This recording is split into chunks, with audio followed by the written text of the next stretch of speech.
berjumpa kembali dalam ibadah virtual pada pagi hari ini. Di tengah pandemi sekarang ini, tidak mematahkan iman kita untuk kita boleh datang kepada Tuhan. Kita mau bersekutu dengan tubuh dan darah Kristus. Biar melalui persekutuan ini, kita seumat Allah boleh dipulihkan dan boleh menerima kemuliaan Tuhan. Amin. Kita mempersiapkan diri untuk kita masuk dalam ibadah kita pada pagi hari ini. Kita sama-sama berdoa. Terima kasih Tuhan, kembali kami datang kepada Engkau pada pagi hari ini. Kami mengucap syukur buat pada pagi hari ini Tuhan. Kuasa-Mu ada bersama-sama kami, tuntunan-Mu ada bersama-sama kami, curahan Roh Kudus-Mu ada bersama-sama kami, sehingga kami boleh ada sebagaimana kami ada pada pagi hari ini, untuk kami boleh datang kepada Engkau, mengucap syukur melalui pujian kami, mengucap syukur melalui penyembahan kami di hadapan Engkau ya Bapa. Terima kasih Tuhan, persiapkan setiap hati kami untuk memuji dan memuliakan nama Engkau. Terima kasih Tuhan, di dalam nama Tuhan Yesus Kristus kami siap untuk beribadah pada pagi hari ini. Haleluya, amin.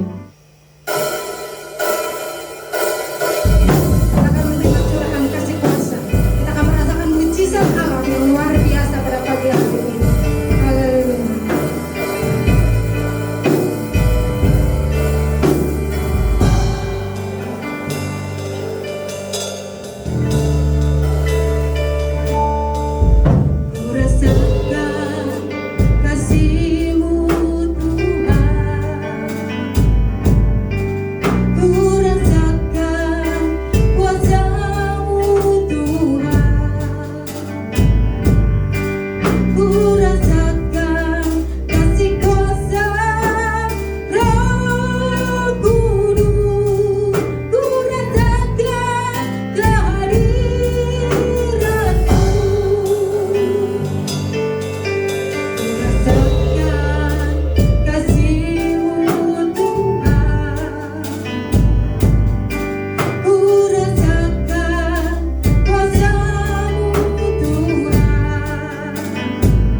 mujizat-Mu.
Urapi setiap kami jemaat-Mu Tuhan di mana mereka berada. Tetap mereka berada di dalam iman kepada Engkau. Mempersiapkan diri untuk kebenaran firman-Mu pada pagi hari ini. Kami siap menerima firman-Mu. Dalam nama Tuhan Yesus Kristus, Juru Selamat dan terang hidup kami. Kami berdoa. Haleluya. Amin. Selamat pagi Bapak Ibu Saudara sekalian yang saya kasih dalam Tuhan, dimanapun Bapak Ibu Saudara berada pagi hari ini, kiranya rahmat dan kemurahan Allah itu senantiasa mengiring setiap langkah kehidupan kita. Puji Tuhan Bapak Ibu Saudara sekalian, sebelum kita masuk dalam perjamuan kudus, sebelum kita masuk dalam persekutuan dengan tubuh dan darah Kristus pagi hari ini, kita akan persiapkan hati kita terlebih dahulu. Kita akan mendengarkan kebenaran kebenaran firman Tuhan. Mari Bapak Ibu Saudara sekalian, saya akan ajak kita membuka sebuah ayat firman Tuhan pagi hari ini dalam Galatia pasal yang kedua ayat 19 dan ayat yang ke-20. Galatia pasal yang kedua ayat 19 dan ayat yang ke-20. Mari buka sama-sama. Dan kalau sudah ketemu semuanya, kita baca ayat ini bersama-sama. 2, 3. Sebab aku telah mati oleh hukum Taurat untuk hukum Taurat, supaya aku hidup untuk Allah. Aku telah disalibkan dengan Kristus. Ayat yang ke-20. Namun aku hidup, tetapi bukan lagi aku sendiri yang hidup, melainkan Kristus yang hidup di dalam aku. Dan hidupku yang kuhidupi sekarang di dalam daging adalah hidup oleh iman dalam Anak Allah yang telah mengasihi aku dan menyerahkan dirinya untuk aku. Mari yang percaya firman Tuhan sama-sama katakan amin. Nah, jadi Bapak Ibu Saudara sekalian, pagi hari ini saya akan mengajak kita untuk kembali belajar ya tentang bagaimana kita memandang kehidupan ini harus dari sudut pandang yang mana. Ya, jadi Bapak Ibu Saudara sekalian, sebab bagaimana cara kita memandang kehidupan itu sangat menentukan bagaimana kita bersikap. Ya, jadi cara kita memandang kehidupan ini itu menentukan bagaimana kita bersikap di dalam kehidupan. Ya, bagaimana kita memandang kehidupan ini juga menentukan, mempengaruhi bagaimana kita memutuskan segala sesuatu. Nah, jadi keputusan-keputusan kita dalam hidup, Bapak Ibu Saudara sekalian, itu dipengaruhi dari bagaimana cara kita memandang kehidupan ini. Bukan hanya itu saja Bapak Ibu Saudara sekalian, bagaimana cara kita memandang orang lain, mereka sebagai apa, lalu bagaimana mereka dalam pemandangan kita itu ditentukan juga oleh bagaimana cara kita memandang kehidupan ini. Kemudian bagaimana kita memberi nilai terhadap segala sesuatu, itu pun dipengaruhi dari bagaimana cara kita memandang kehidupan. Ya, jadi pada intinya Bapak Ibu Saudara sekalian, bagaimana cara kita memandang kehidupan ini itu menguasai apapun yang ada di dalam pikiran kita. Jadi saya bisa simpulkan Bapak Ibu Saudara sekalian bahwa seluruh sikap praktek dalam kehidupan ini dimulai dari cara bagaimana kita memandang kehidupan. Ya, jadi makanya menjadi sangat penting Bapak Ibu Saudara sekalian untuk kita memikirkan sebetulnya dasar kita memandang segala sesuatu itu dari dasar yang seperti apa. Sebab dari dasar itulah yang membantu kita untuk bagaimana cara kita memandang. Kemudian dari situ menentukan bagaimana kita bersikap, bagaimana kita memutuskan segala sesuatu, bagaimana kita memandang orang lain, bagaimana kita menilai segala sesuatu. Ya, jadi pagi hari ini Bapak Ibu Saudara sekalian, kita akan belajar bersama-sama. Nah, jadi Galatia yang tadi kita baca, ayat yang tadi kita baca dalam Galatia pasal 2 tadi, ayat 19 dan 20. Ayat 20 tadi bilang begini, kita hidup, bukan lagi kita yang hidup, ya, bukan lagi hidup kita yang menonjol, bukan lagi hidup kita yang menguasai kita, tapi ayat firman Tuhan tadi berkata, tetapi Kristuslah yang hidup di dalam aku. Ya, ini artinya bahwa kita diajar, kita sebagai murid Kristus Bapak Ibu Saudara sekalian, kita harus hidup menggunakan cara pandang cara pandang dari siapa yang hidup di dalam kita. Bagi kita murid Kristus, ayat firman Tuhan dengan jelas memberitahu kepada kita bahwa hidup kita sudah bukan kita lagi yang mendominasi, tapi seharusnya hidup kita adalah ada Kristus yang hidup di dalam kita, sehingga seharusnya Bapak Ibu Saudara sekalian, yang mempengaruhi bagaimana cara kita memandang kehidupan ini seharusnya dari cara pandang Kristus yang hidup di dalam kita. Jadi kita harus bisa melihat bahwa nilai dari segala sesuatu harus kita lihat dari unsur atau dari sudut pandang bagaimana cara Kristus memandang. Ini yang akan menjadi perbedaan antara kehidupan kita, orang-orang percaya. Bahwa masalah boleh sama, keadaan yang kita alami semua orang boleh sama, Tapi cara pandang kita di dalam kehidupan ini akan menjadi berbeda kalau cara pandang yang kita gunakan tidak diri kita yang kita pakai, tapi bagaimana cara Kristus memandang itu yang kita pakai untuk memandang kehidupan ini. Jadi Bapak Ibu Saudara sekalian, percayalah, jika cara pandang Allah kita persilahkan mengambil alih cara pandang kita. Ya, jadi cara pandang Allah mengambil alih cara pandang kita, maka orang akan melihat hidup kita menjadi sebuah kesaksian. Ini yang dikatakan sebagai surat Kristus yang terbuka adalah ketika kita membiarkan cara pandang kita diambil alih oleh cara pandang Allah, mempersilahkan cara pandang Allah mengambil alih seluruh cara pandang kita. Sehingga dari situ secara otomatis Bapak Ibu Saudara sekalian, kita akan bersikap seperti bagaimana Kristus bersikap dalam kehidupan. Ya, jadi kalau kita mengizinkan, mempersilahkan Allah sepenuhnya mengambil alih kehidupan kita, sehingga seluruh cara pandang kita dipengaruhi dari bagaimana cara Allah memandang, maka seperti Kristus Bapak Ibu Saudara sekalian. Jadi apakah Kristus pernah memutuskan untuk terlibat dalam kedengkian? Apakah dia pernah terlibat dalam kemarahan yang berkepanjangan, sakit hati mungkin, atau menyebarkan ketakutan di masa orang sedang dalam masa-masa ketakutan seperti ini? Tidak. Maka seharusnya kalau kita hidup dalam cara pandang Kristus, maka harusnya kita memutuskan untuk juga tidak terlibat dalam hal-hal seperti itu. Kalau kita hidup dari cara pandang Allah, maka sama seperti Kristus. Kristus itu dia tidak memutuskan untuk membalas perbuatan orang. Dia tidak memutuskan untuk menyerang balik orang yang jahat kepada kita, atau tidak mengampuni orang yang memperlakukan kita tidak baik. Tidak. Dalam cara pandang Kristus, kita akan hidup dari bagaimana cara Kristus hidup. Kita tidak memutuskan untuk membalas perbuatan orang. Kita tidak memutuskan untuk tidak mengampuni orang. Itu cara pandang Kristus jika dia ada hidup dalam cara pandang kita.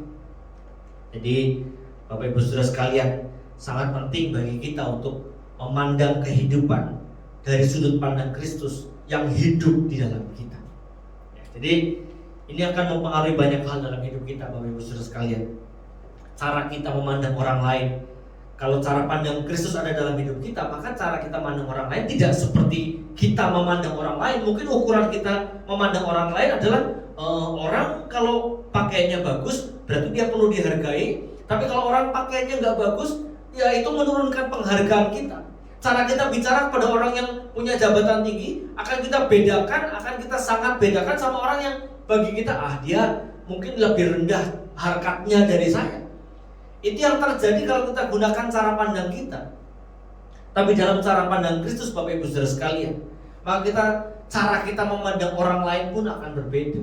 Semua orang berharga di hadapan Tuhan. Dari cara pandang itu, maka kita dengan mudah kita memberikan penghargaan yang terbaik bagi semua orang tanpa membedakan dia pakaian bagus, dia orang yang ada tinggal di mana, posisi ekonomi seperti apa. Tidak akan pernah kita bedakan, karena cara pandang Allah yang menghargai semua manusia itu menguasai, mengambil alih seluruh cara pandang kita. Bukan hanya terhadap orang lain, terhadap keadaan kita sekarang pun Bapak Ibu Saudara sekalian.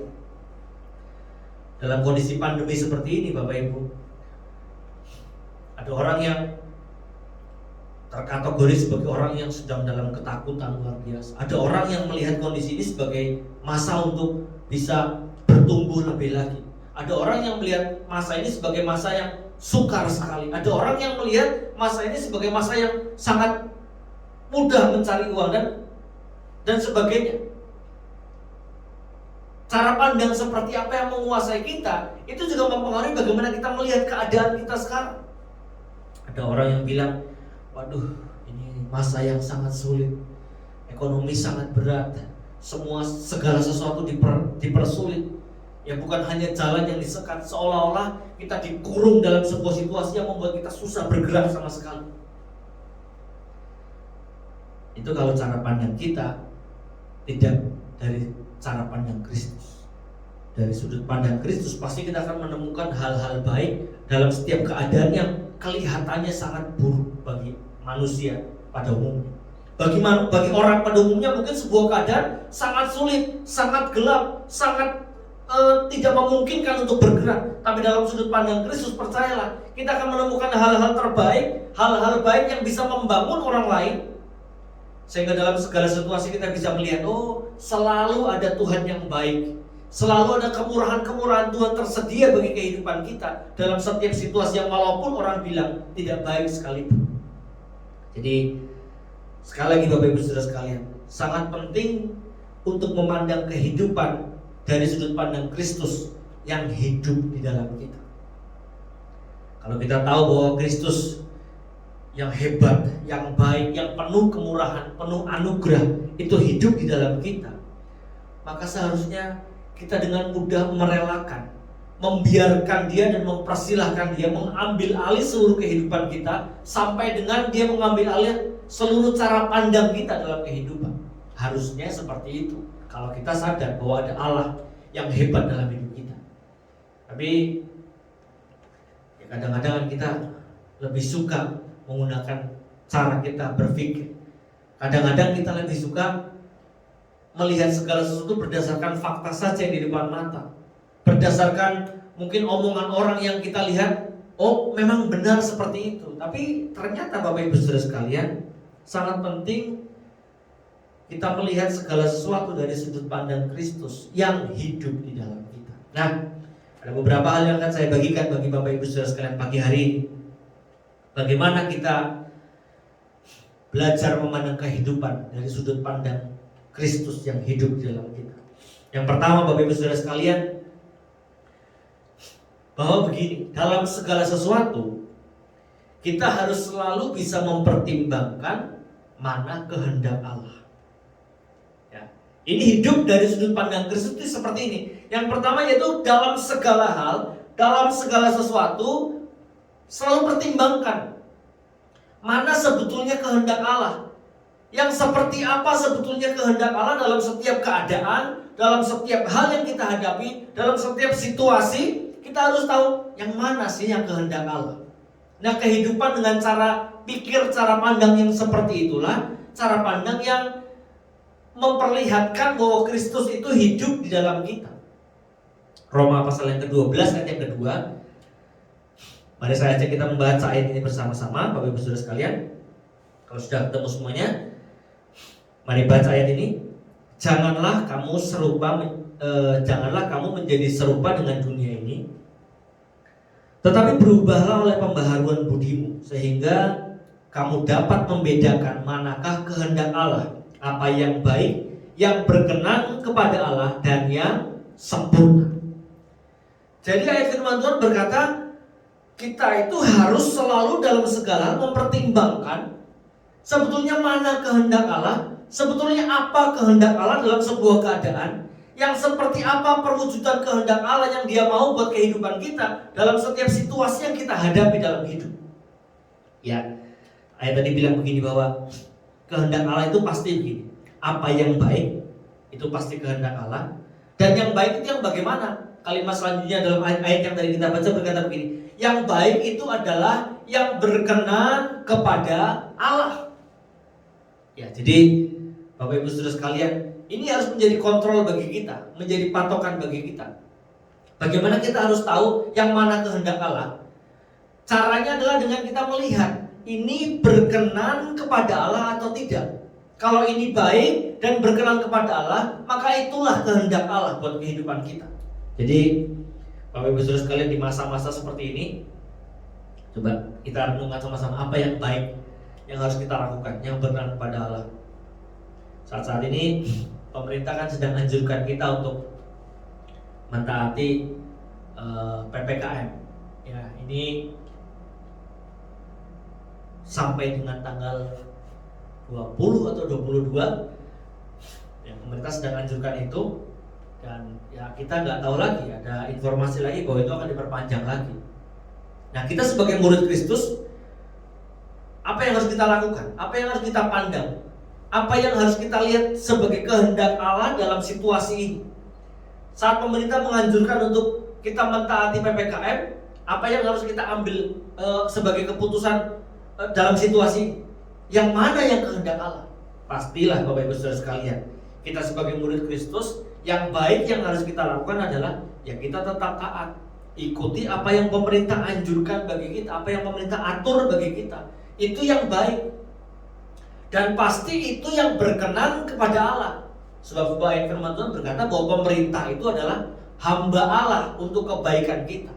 Maka ketika dia sedang atur ini PPKM, Bapak Ibu Saudara sekalian, ya sikap kita sebagai anak Tuhan, sebagai murid Kristus, ya tetap taat, lakukan hal yang baik, saling menjaga, bukan menjaga hanya sesama orang percaya saja. Justru malah Tuhan pengen kita saling menjaga itu sesama kita.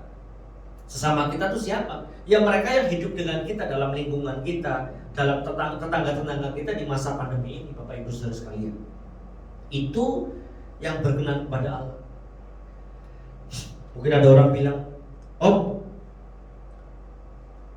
kan PPKM bikin kita jadi nggak bisa ibadah." Siapa bilang? Kalau kita hanya bisa ibadah di dalam 4 tembok gedung yang namanya gereja, berarti kita belum terhubung sama Tuhan. Ya, pada saat kita sedang berkumpul dalam gereja, itu kesempatan kita untuk bisa ketemu saudara seiman, saling membangun satu dengan yang lainnya, ya. Tapi bukan dengan tidak ada ibadah di gedung gereja lalu kita tidak bisa ketemu sama Tuhan, kita tidak bisa membangun satu sama lain, tidak.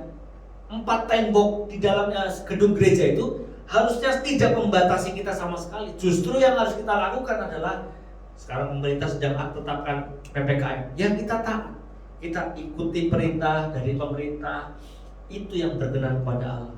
Nah, jadi firman Tuhan tadi berkata bukan hanya berkenan, tapi yang sempurna. Ya, sempurna itu bicara soal mengerjakan segala sesuatu dengan maksimal.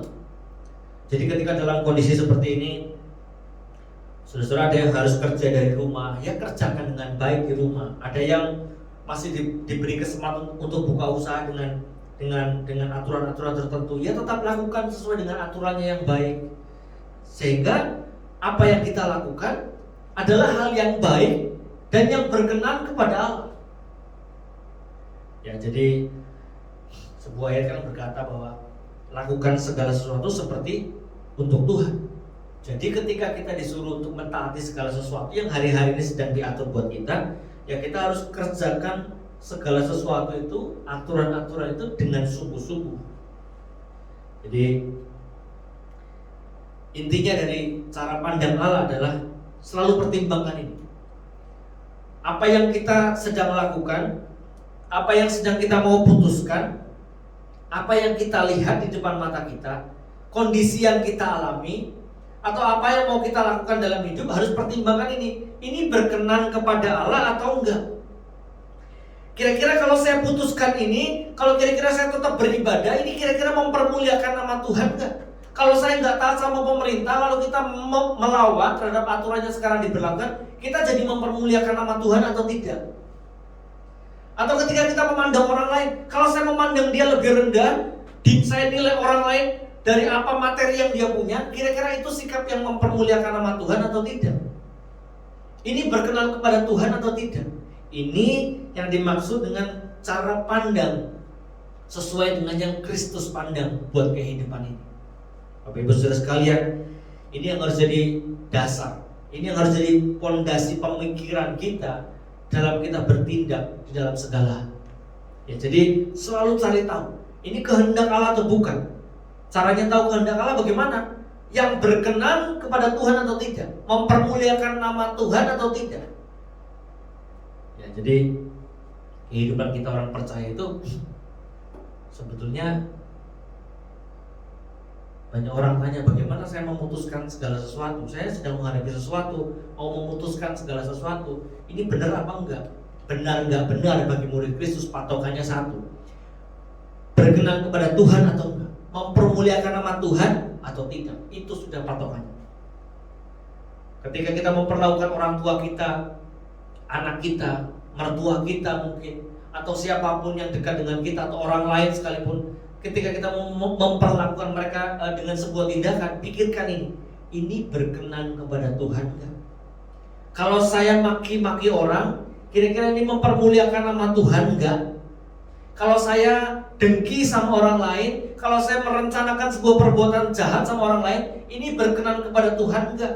Kalau saya membuat hal-hal yang kira-kira menyakiti hati orang lain, ini mempermuliakan nama Tuhan atau enggak? Kalau saya enggak taat kepada pemerintah, ini mempermuliakan nama Tuhan atau tidak? Ini harus terus menjadi dasar pemikiran dalam kehidupan kita, untuk kita selalu hidup dalam cara pandang Allah, dalam cara pandang Kristus yang hidup dalam hidup kita. Yang pertama itu Bapak Saudara sekalian. Yang kedua kita harus mempunyai cara pikir dalam diri kita, atau cara pandang dalam hidup kita adalah bahwa begini, bahwa segala sesuatu adalah milik Allah. Ini harus jadi dasar kuat dalam pemikiran kita, bahwa segala sesuatu adalah milik Allah. Sudah Bapak Saudara sekalian, segala apapun yang kita lihat, yang bisa kita lihat dengan mata, semua itu adalah milik Allah. Ini harus kita sadari betul, sebab banyak orang tidak menyadari bahwa segala sesuatu itu milik Tuhan, sehingga berusaha memiliki segala sesuatu, berusaha menguasai segala sesuatu, berusaha dengan daya upayanya, pokoknya semua harus jadi miliknya, karena tidak sadar bahwa segala sesuatu adalah milik Allah. Segala keadaan adalah milik Allah. Segala apapun juga yang terjadi di muka bumi ini, semua ada dalam perhitungan Allah. Mazmur pasal 24 ayat 1 dan ayat yang kedua, Mazmur Daud berkata demikian, Tuhanlah yang mempunyai bumi serta segala isinya. Ini sangat jelas kalimat ini. Dan dunia serta yang diam di dalamnya. Sebab dialah yang mendasarkannya di atas lautan dan menegakkannya di atas sungai-sungai. Ini yang harus kita taruh dalam pemikiran kita, bahwa waktu, tenaga, kepandaian, hubungan yang baik dengan orang, bahkan itu kekayaan mungkin, semuanya adalah pemberian dari Tuhan yang dipercayakan kepada kita. Jadi semua hal kita ini hanya penata layanan dari semua yang diberikan Allah. Kita hanya hamba kepercayaan yang dipercayakan sesuatu untuk memelihara, untuk menjaga, untuk menggunakan dengan baik kepercayaan yang Tuhan berikan kepada kita. Bahkan keadaan yang buruk sekalipun Bapak Ibu Saudara sekalian, yang diizinkan datang dalam hidup kita, terjadi dalam hidup kita, itu sebuah hal yang itu pun dalam kehendak Allah. Jadi percayalah Bapak Ibu Saudara sekalian, orang yang bisa mempergunakan segala sesuatu dengan baik, orang yang bisa memandang segala keadaan dari sudut pandang yang baik, orang yang bisa menilai semua orang dengan cara pandang nilai yang baik terhadap orang lain, pasti adalah orang yang selalu percaya dalam hati bahwa kehidupan ini adalah mutlak pemberian Allah. Semua keadaan yang terjadi adalah mutlak pemberian Allah, baik itu keadaan baik, baik itu keadaan yang tidak baik, itu mutlak, semua ada dalam pemberian Allah buat hidup kita. Jadi kita tuh harus tahu Bapak Ibu Saudara sekalian, bahwa sebetulnya kita tuh tidak pernah benar-benar memiliki apa yang kelihatannya atau apa yang kita rasa kita miliki sekarang. Coba saudara merasa memiliki apa sekarang? Keluarga, harta benda, jabatan, uang, pekerjaan, usaha, apapun yang rasanya, kelihatannya kita sekarang sedang miliki jadi punya kita, itu sebetulnya tidak pernah benar-benar kita miliki Bapak Ibu Saudara sekalian. Bumi ini dan segala isinya, dengan segala macam keadaan yang kita alami, dengan segala macam kepercayaan yang Tuhan beri melalui jabatan, materi, keluarga, harta benda, usaha, pekerjaan, talenta, kepandaian, hubungan yang baik dan segala macam, semua itu sebetulnya hanya Tuhan pinjamkan saja, hanya Tuhan percayakan sementara aja kepada kita. Apa sih yang kekal? Apa yang selama-lamanya bakal kita punya? Apa saja yang di depan mata kita bahkan itu mungkin terdekat sekalipun dengan kita, semua itu hanya dipercayakan kepada kita. Bahasa simpelnya, bahasa mudahnya, hanya dipinjemin aja sama kita. Semua milik Tuhan. Setelah kita kembali kepada Tuhan, ya semua nanti Tuhan akan pinjamkan lagi, percayakan lagi sama orang lain. Mungkin dipercayakan kepada anak-anak kita, mungkin dipinjamkan lagi sama anak-anak kita, atau mungkin kepada orang lain, mungkin. Pokoknya semua di muka bumi ini tidak ada yang benar-benar milik kita, tidak ada. Orang terkadang mati-mati mempertahankan, ini milik saya, ini tanah saya, ini harta saya sudah dari nenek moyang, udah turun-temurun, ini milik saya. Saudara-saudara sekalian, tidak ada yang betul-betul adalah milik kita. Rasanya milik kita, tapi sebetulnya dalam dunia, dalam bumi, di bumi ini, sebetulnya semua adalah milik Allah. Jadi hidup kita pun adalah milik Allah. Kalau kita mengalami sebuah keadaan yang rasanya tidak enak bagi diri kita, sadarilah, baik kita maupun keadaan yang sekarang sedang terjadi yang mungkin tidak enak bagi kita, itu pun adalah milik Allah.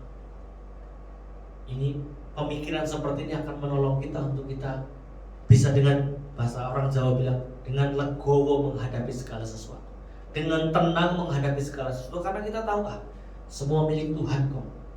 Kita pun milik Tuhan.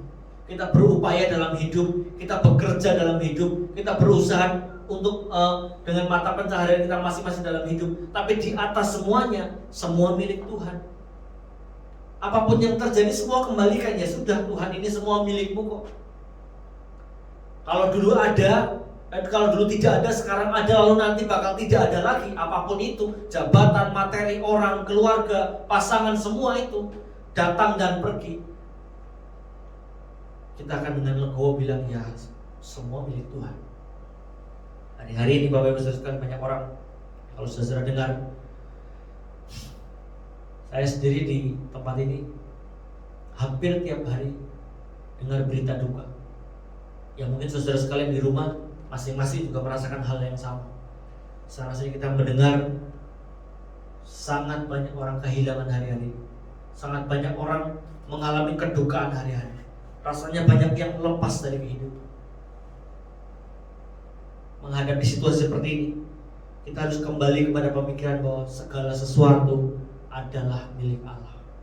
Cepat atau lambat, semua yang milik Allah akan kembali kepada Allah. Semua yang ada di bumi ini, sekali lagi saya bilang, ini hanya dipinjamkan sementara sama kita. Nanti kalau kita sudah kembali kepada Allah, karena kita juga adalah milik Allah, maka yang kita sekarang rasanya miliki, itu nanti dipinjamkan lagi sama orang lain. Tidak ada yang benar-benar milik kita. Jadi Bapak Ibu Saudara sekalian, dari situ kita harusnya tidak boleh tidak, segala hal yang kita sekarang ada, yang sekarang ada dalam hidup kita, harus diperlakukan sebagai kepercayaan dari Allah. Pekerjaan kita, kepercayaan dari Allah. Materi yang kita punya, usaha yang kita miliki, keluarga yang kita punya, semua adalah kepercayaan dari Allah.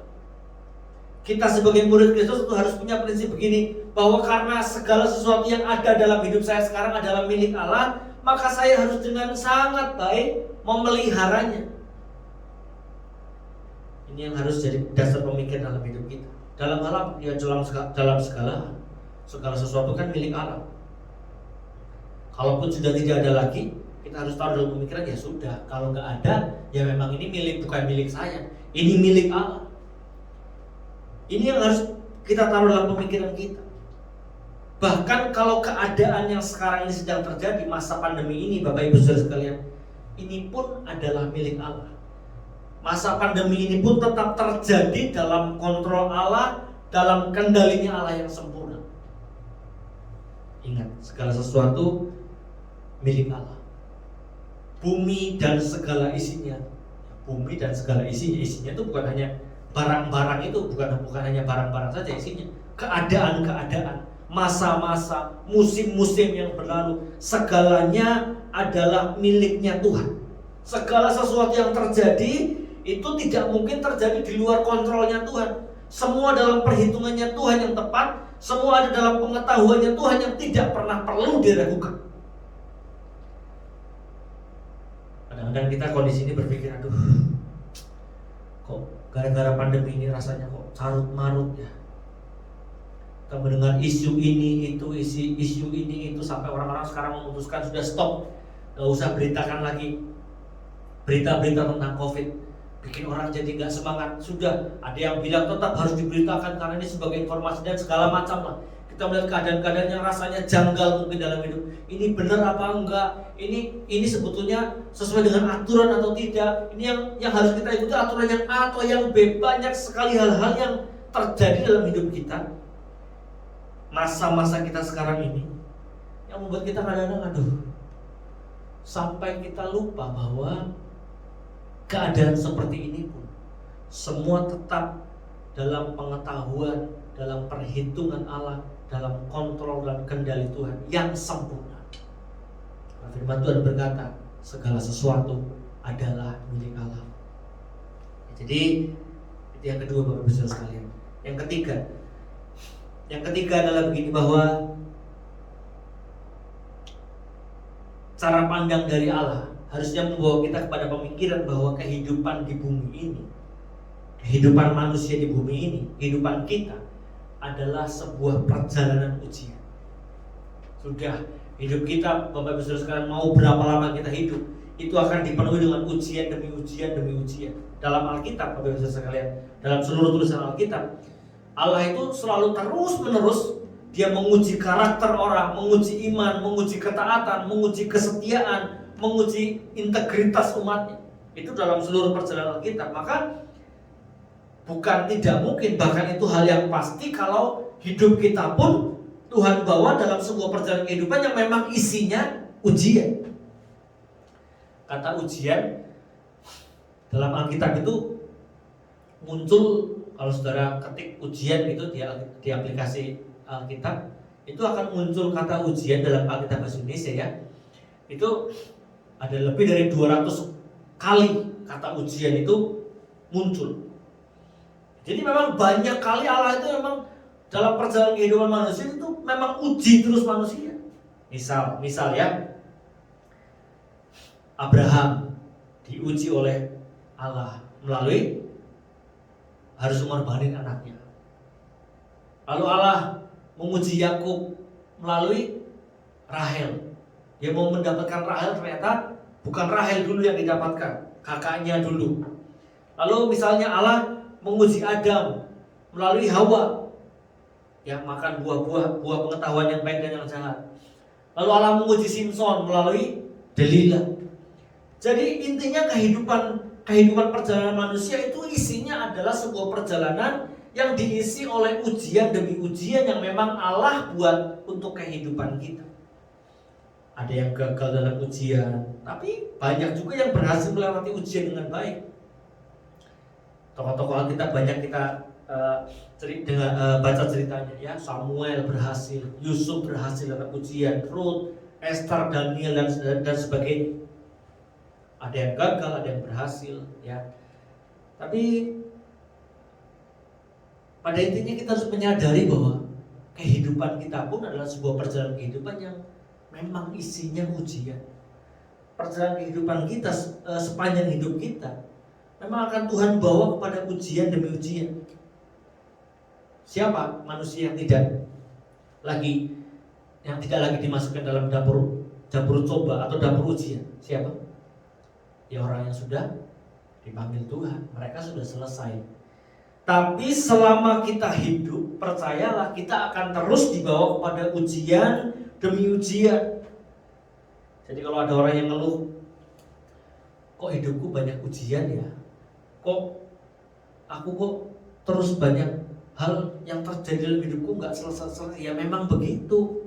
Selama kita masih hidup, ujian itu akan terus datang. Dan saya bilang ini, Dia akan memfasilitasi hidup kita dengan tujuan apa? Supaya kita makin bertumbuh, kita makin bertumbuh dan bertumbuh di dalam Tuhan. Karakter kita bertumbuh, iman kita bertumbuh, integritas kita bertumbuh, kesetiaan kita bertumbuh. Segalanya Tuhan izinkan lewat ujian, tujuannya supaya kita makin bertumbuh, semakin serupa, semakin segambar dengan Tuhan. Kita harus punya cara berpikir yang dewasa dalam Kristus, yaitu cara berpikir bahwa hidup kita ini akan selalu diuji. Itu sudah pasti. Saudara mau nggak diuji? Ya itu tadi. Yaitu karena orang yang nggak diuji hanya orang yang sudah kembali kepada Tuhan. Sudah selesai ujiannya. Sudah tinggal mempertanggungjawabkan seluruh hal yang dilakukan pada ujian-ujian dalam perjalanan hidup itu terjadi. Sudah selesai. Tapi bagi kita, bahwa hidup kita ini akan selalu masuk dalam ujian-ujian. Sebab begini Bapak Ibu Saudara sekalian, Allah itu mengamati cara hidup kita, mengamati pertumbuhan hidup kita, mengamati seluruh pergerakan kehidupan kita melalui apa? Melalui ujian.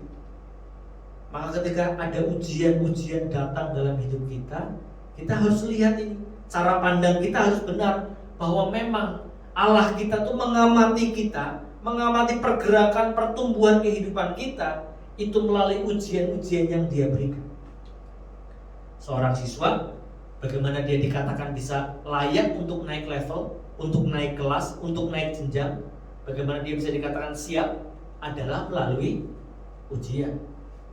Semakin dia ujian bisa berhasil melaluinya dengan baik, dia mempersiapkan diri dengan baik, maka nilai yang didapat untuk dia naik jenjang pun semakin baik. Bukan hanya naik jenjang, tapi dapat aplaus, dapat tepuk tangan karena nilainya baik, karena persiapannya baik.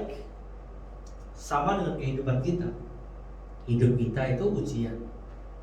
Kita harus sadar bahwa Kristus Allah mengamati cara kita hidup dari ujian.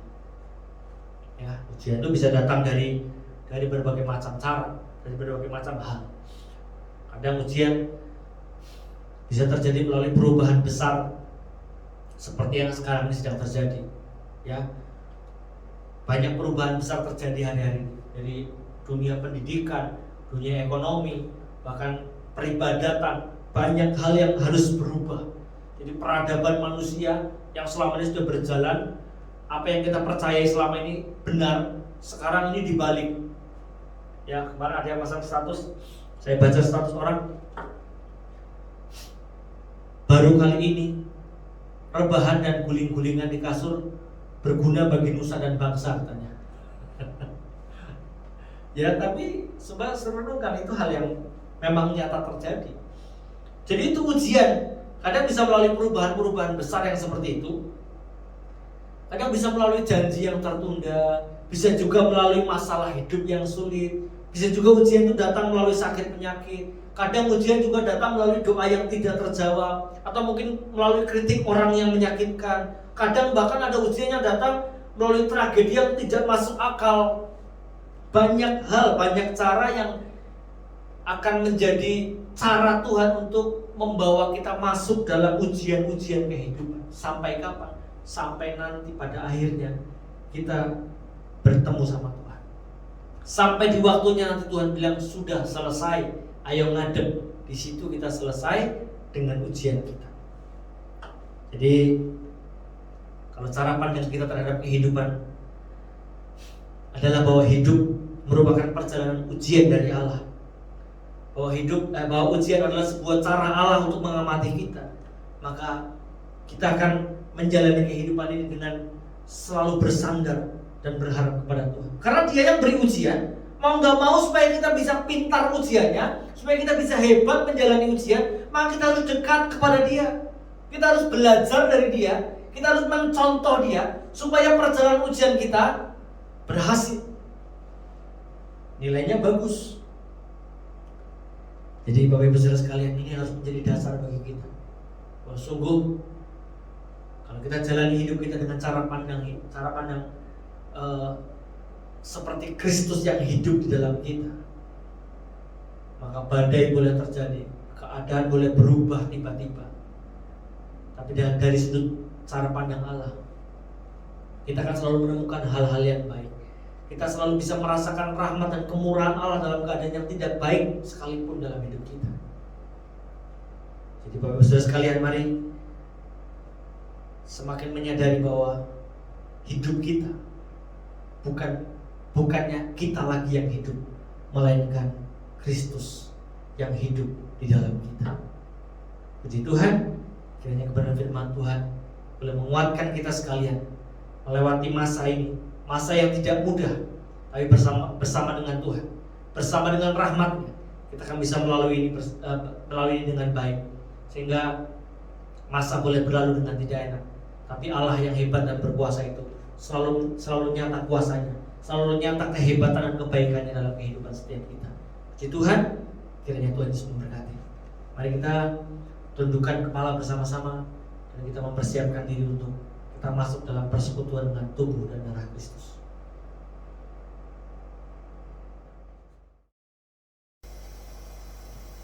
Bapa yang baik, kami bersyukur buat pagi hari ini, buat kemurahan Tuhan dalam kehidupan kami Tuhan. Kalau kami boleh ada sampai dengan hari ini, semua sungguh karena kebaikan Tuhan yang Tuhan nyatakan senantiasa buat hidup kami. Terima kasih buat kebenaran firman Tuhan yang pagi hari sudah kami dengar. Biarlah ini boleh menguatkan setiap hati kami. Keadaan boleh semakin buruk, tapi dengan kesadaran bahwa Allah yang hebat itu selalu menyertai kehidupan kami. Dengan pertolongan Allah itu kami boleh selalu memandang segala sesuatu dari sudut pandang-Mu ya Tuhan. Maka ini akan jadi kekuatan bagi kami untuk kami boleh melewati kehidupan kami dengan baik. Terima kasih Tuhan, terima kasih Bapa. Pagi hari ini Tuhan, sucikan dan kuduskan kehidupan kami, layakkan kami. Sebentar kami akan masuk bersekutu dengan tubuh dan darah-Mu ya Tuhan. Biarlah kiranya persekutuan dengan tubuh dan darah Kristus pagi hari ini, walaupun kami ada di tempat kami masing-masing ya Tuhan, tapi kami datang kepada Allah yang satu, Allah yang sanggup mengubahkan seluruh hidup kami, menjamah hidup kami dimanapun kami berada pagi hari ini ya Tuhan. Saat kami bersekutu dengan tubuh dan darah-Mu ya Tuhan, kuasa-Mu bekerja bagi setiap kami. Engkau menjamah kami di rumah-rumah kami ya Tuhan. Engkau kiranya menolong kami yang sedang dalam kesusahan, kami yang sedang dalam kelemahan Tuhan, menguatkan, membangkitkan kami ya Tuhan. Engkau menyembuhkan setiap kami yang pagi hari sedang dalam keadaan sakit ya Tuhan. Walaupun kami ada di rumah kami Tuhan, kuasa-Mu tidak terbatasi oleh apapun. Pada Tuhan kiranya Kau hadir bagi setiap kami pagi hari ini. Kau layakkan kami, sucikan, kuduskan untuk kami boleh bersekutu dengan tubuh dan darah Kristus. Terpujilah nama-Mu ya Tuhan. Kami bersyukur dan kami berdoa dalam nama Tuhan Yesus Kristus, Juru Selamat dan Terang hidup kami. Kami siap masuk dalam persekutuan dengan tubuh dan darah Kristus. Haleluya. Amin. Bapak Ibu Saudara sekalian, kita akan masuk dalam persekutuan dengan tubuh dan darah Kristus pagi hari ini.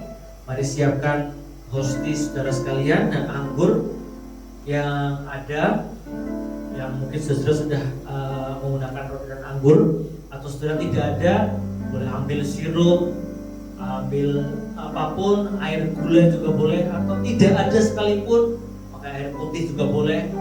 Yang intinya bukan apa yang kita minum secara fisik, tapi kita harus tahu bahwa ini adalah ingat-ingatan tentang bagaimana kasih Allah yang besar dalam pengorbanannya di atas kayu salib. Jadi mari sama-sama di rumah kita masing-masing kita menghadap Tuhan. Mari angkat roti di tangan kanan kita. Kita masuk dengan sungguh-sungguh bawa hati kita di hadapan Tuhan. Kita naikkan sebuah pujian, buatlah jalan-Mu dalam hidup kami. Buatlah jalan-Mu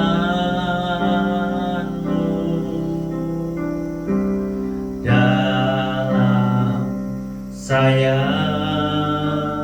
Katakan Tuhan penjunan, Tuhan penjunan, ku tenang ya. Biar Kau kerjakan, biar Kau kerjakan seluruh mau-Mu.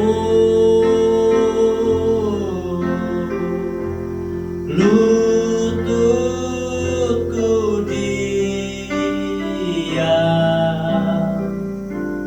di kaki-Mu. Mari sekali lagi naikkan pujian ini. Buatlah jalan-Mu dalam saya, buatlah jalan-Mu dalam saya. Tuhan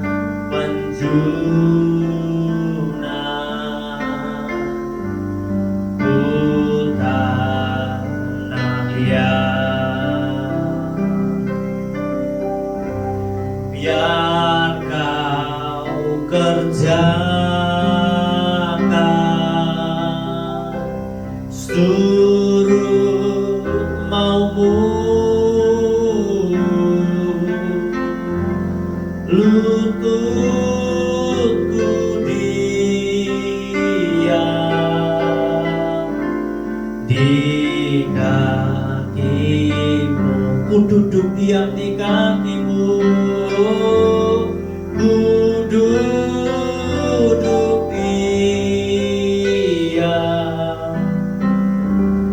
di kakimu. Mari angkat roti di tangan kanan kita, mari junjung tinggi bersama-sama. Tuhan, ini membawa kami kepada sebuah ingatan bahwa sungguh Engkau mengasihi kami, Engkau mengorbankan dirimu bagi hidup kami ya Tuhan. Kami boleh ada sebagaimana kami ada sampai dengan pagi hari ini, semua karena kemurahan Tuhan yang berlaku dalam kehidupan kami. Mari Tuhan, pagi hari ini kami akan bersekutu dengan tubuh dan darah. Mari Tuhan layakan kami Tuhan, bawa kami kepada ingat-ingatan bahwa sungguh Engkau mengasihi kami. Oleh sebab itu kami mau berikan hidup bagi Engkau ya Tuhan. Terima kasih Bapak, terima kasih Tuhan. Mari sedang jemaat Tuhan, kita dengar perkataan firman Tuhan. Sebab apa yang telah kuteruskan padamu, telah aku terima dari Tuhan, itu bahwa Tuhan Yesus pada malam waktu Ia diserahkan, mengambil roti, dan sesudah Dia mengucap syukur atasnya, Ia memecah-mecahkannya dan berkata, inilah tubuhku yang diserahkan bagi kamu. Perbuatlah ini menjadi peringatan akan aku. Saudara-saudara, bukankah roti yang kita pecah-pecahkan ini, yang kita pecah-pecahkan di atas pengucapan syukur buat pengorbanan Tuhan Yesus di atas kayu salib ini, adalah tanda persekutuan dengan tubuh Kristus? Haleluya. Kita makan bersama-sama di dalam nama Tuhan Yesus.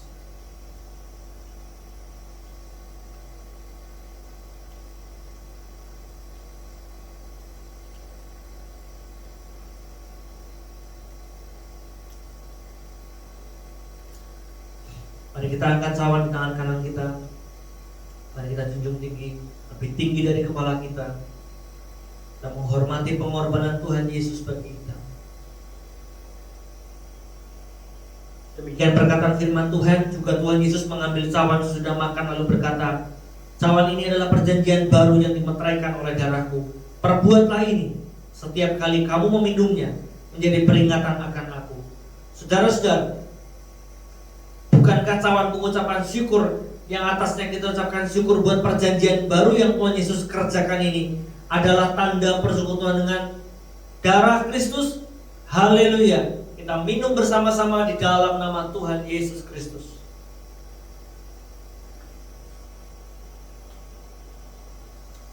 Terima kasih Tuhan.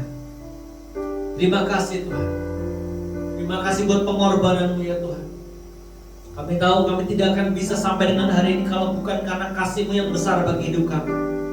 Oleh sebab itu Tuhan, melewati masa-masa kami yang hari-hari ini orang bilang masa yang menakutkan, masa yang sulit, masa yang tidak memungkinkan untuk kami boleh bergerak. Tapi kami tahu kami bersama Allah yang hebat. Kami bersama dengan Allah yang perkasa, yang kuasanya tidak dibatasi oleh apapun.